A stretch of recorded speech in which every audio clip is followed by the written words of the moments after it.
Hey, good people, Tiffany Javon here back with another video, and today we're actually going to talk about ways in which you can balance your career and your life, or your work in your life, or your business and your life. Okay, so these are steps that will help you along the way. I know a lot of times when we wear so many hats, we get kind of scatterbrained when we're not organized and we're not structured. And I know sometimes it's hard to be structured, especially when you're a parent and you're a parent to toddlers and different like me. Like I'm parent to a 2 year old, and so sometimes you're all over the place because you're trying to cater to that 2 year old. You're trying to do what you need to do at the same time. You're trying to juggle being a wife and a mom and a caregiver and a confidant and a this and a cleaner and a cook and all these things. And so these tips that I'm going to go over with you guys today is just to help you, balance work and life, so that way you won't feel so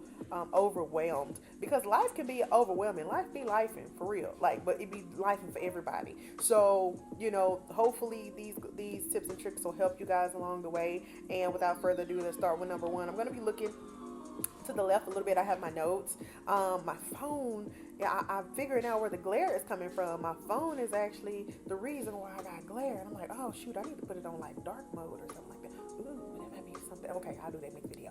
But anyway, number one is you want to set boundaries. Okay, you want to set clear boundaries. You want to define specific work hours and stick to them. Okay, this is a little bit easier if you already have like a set standard job that you go to, like a 9 to 5 or something like that. Those hours are pretty much set for you, but you want to have specific hours even when you get off the job. You want to set your strategic time, to do everything that you need to do. So you need to set your work hours, which those are typically always set for you, or if you're doing any type of consulting, or you set your own hours, that's even better. And then you need to separate your work hours from your personal time hours. And with your personal time hours, you need to separate that from your family time hours. So I would say if you're a parent, you're a mother, your father, your family person, you have, maybe one or two adults in the household, you have children in the household, you have a dog, all these things, everybody in their prospective places, right? But your work time is your work time, right? That's already always kind of carved out for you. But when you come home, right, you need to have like your schedule, your set things that you do. I know typically with toddlers and babies and different things like that, we have to, as parents, have to establish some type of routine, right?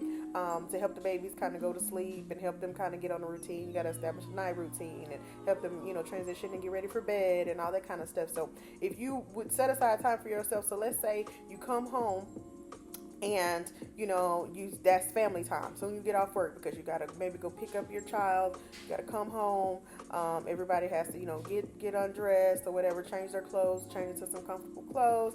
They might do eating, getting food prepared, eating. So that's family time. So family time should be allotment of time, and then you should have a scheduled time for when it's time to transition to bedtime, in your nighttime routine. Then you should have some time that you kind of get a chance to decompress a little bit for yourself, maybe your personal time once your kids are off to sleep. Maybe you get some personal time, some meditation time in there, and different things like that. So you want to differentiate your work time from your personal time. And when you're on personal time, do not pick up that phone for work by any means necessary. Not if it's to check an email, not if it's to do anything of that sort, because you allowing it to bleed over into your family time. Don't allow it to bleed over. Don't allow it to do all those things, right? So let's see. What's number two? Number two is you want to delegate tasks, right? So you want to identify areas where you can delegate work to others to free up your time. So this helps when maybe you have a spouse, right? And your spouse can go pick up the child, so that way by the time you guys get home, you're already home, already started the food and stuff like that. So you can kind of do some things at the same time, right? They're picking up the children, you're already at home starting the meal or having the meal prepared or whatever. That's even better too, because you might not always have to cook all the time. You can treat your family here and there, to a meal out every once in a while, meaning getting getting the meal delivered or going to pick the meal up and having that prepped, right? So, you guys are working as a team to kind of get that structure, right? To kind of get that in order. And so delegating tasks to other people that, that you don't have to do it all yourself. You don't have to do all the cleaning yourself. You don't have to do all the cooking yourself. You don't have to do all the pick up the children yourself. Now, unless you're in a household where it's just you, then this is a little bit different. But still, you can delegate those tasks that you can delegate to others. You know what I mean? If tonight is not a night where you have time, or you have the I don't know, the wherewithal, or the strength, to the mental capacity to make food. If you're a single parent, then, cater the food. Get the food catered, go pick it up, or get it dropped off. There's Uber Eats, there's DoorDash. Don't use everything in moderation, because listen, that DoorDash and that Uber Eats is a stronghold. But don't let it be a stronghold on you. But don't do, like I said, everything in moderation. But delegate those tasks that you can delegate to somebody else, and which will help free up some time for you. Number 3, time management. Utilize time blocking to allocate specific time slots for different tasks and activities. So, have if the kids are old enough, they can get their time blocked to know, okay, you guys got to come home, you have to change, you have to, do your homework, you have to, put your things away, you have after your homework, then you have your play time and your, maybe your screen time, or whatever the case may be. Like, everything needs to be kind of structured to help you, because actually what's crazy is having a structure, or having like a time or a schedule or a block of time is actually not. Sometimes people think of it as being like restrictive, but really it's actually liberating, because when you already know, like, I know I have like a family calendar, but like also I know some people that have like routine calendars, and they have like them up on the wall, like especially in their kids' room and stuff like that, when they're trying to get them on a routine and they're old enough to like go to the calendar and say, okay, it's time for this, and it's time for reading time, and it's time for, or whatever the case may be. But when you have these schedule and you have these time blocked off, it's actually liberating, because now you don't have to worry about, okay, what are we getting done today, and of course, you're going to allow time in your schedule for, unplanned things or whatever the case may be, here and there. You're gonna make tweaks as you go. It doesn't have to be so rigid where you're just like, oh, I have to be militant with this and this, not really. You know what I mean? It's just to help you not feel so overwhelmed. You have a set schedule that you can glean from, that you can lean on. And that can help you ultimately, right? So that's number 3. Number 4 is learn to say no. My God. Don't feel obligated to accept every opportunity that comes your way. And so with work and life, that's already enough, right? That's on your schedule. Between all your responsibilities, all the hats that you wear, all your titles that you wear, and all that kind of stuff, that's enough. We don't have to say yes to everything that we're invited to. And it's no disrespect or no love lost to the person that's inviting you, but it's like, if you can't make it, you can't make it. You can't make everything. You know what I mean? Like, literally, maybe plan out, okay, tell yourself, okay, I'm only going to go to, I don't know, there's typically 4 weekends in a month. I'm only going to go, especially because a lot of times these things are on the weekends, or if it's during the week, maybe in the evenings and stuff like that too. But just, let yourself know, okay, two outings a month, for the first 3 to 4 months, until I kind of get a structure together. And then it's like, okay, then I can when I kind of got a hold of everything and I don't feel so overwhelmed, then I can kind of be a little bit more liberal with my attendance. But, I got to do what's right for me and my mental and my family and my structure and my, my mind, my, everything, my peace, because that's what matters most. Your peace is what matters most. Your peace, your family's peace, and different things like that. So people will understand. You know what I mean? You don't have to give them a whole breakdown as to you trying to find you and get structured. You don't have to tell everybody that you're grown. You don't have to do that. Just say, hey, keep me informed about the next one. I'm so sorry I can't make this one. And that's it. That's all. Okay? So learn to say no. It's okay. It ain't gonna hurt their feelings. They'll be all right. They understand, because life be life for them too.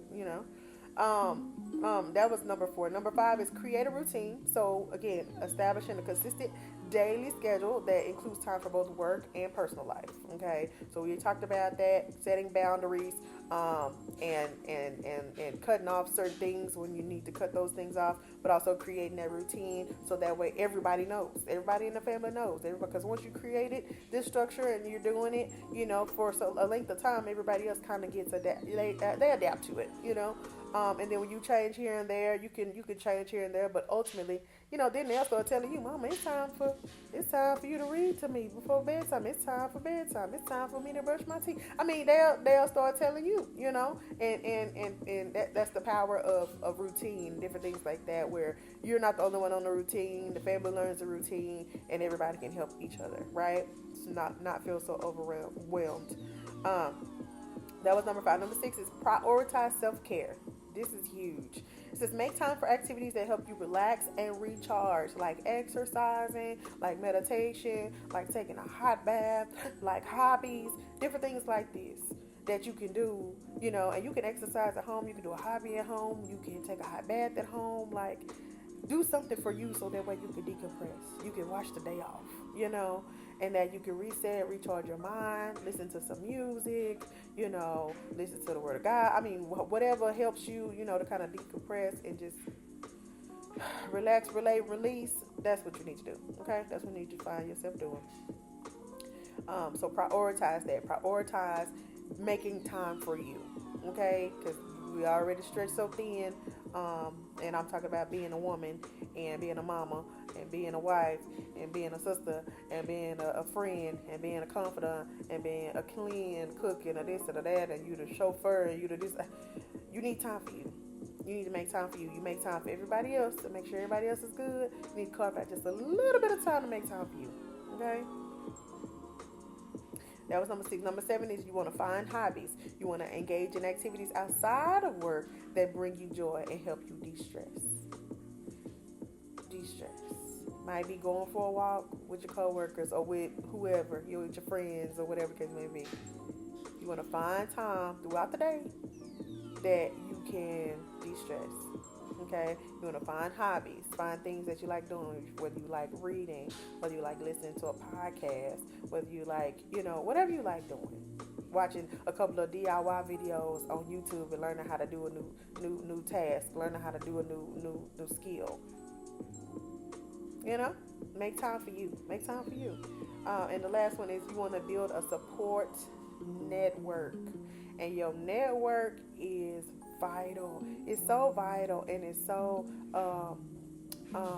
detrimental to your mental, to your feeling overwhelmed and stuff like that. Like it's so vital for you to have that, for you to build a support network. It says surround yourself with friends and family and other entrepreneurs or other people that's in business or other mothers like yourself or other wife and mothers and people that wear all these dog moms and all that kind of stuff, who can offer you support and encouragement, because you want to be able to help somebody else, even if it's just like, girl, you got this, and at the same time you want that same encouragement, like, girl, you got this. You don't have to feel overwhelmed. Take time for you.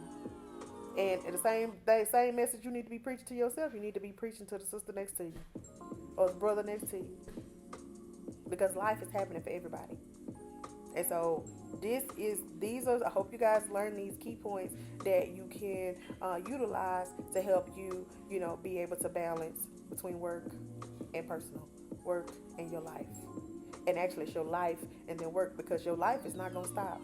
No matter what job you decide to change or what career path you decide to transition to, no matter if you decide to go back into education and go get another degree, no matter if you decide to get a certification, no matter if you decide to start a business, your life is not going to stop. So I don't even call it work-life balance. I call it life-work balance, because your life comes first. And you remember that. Your life comes first. I don't care what nobody say. Okay? So I hope you guys found value in this video. Don't forget to like, comment, and subscribe. And until my next video, guys, stay blessed. Bye.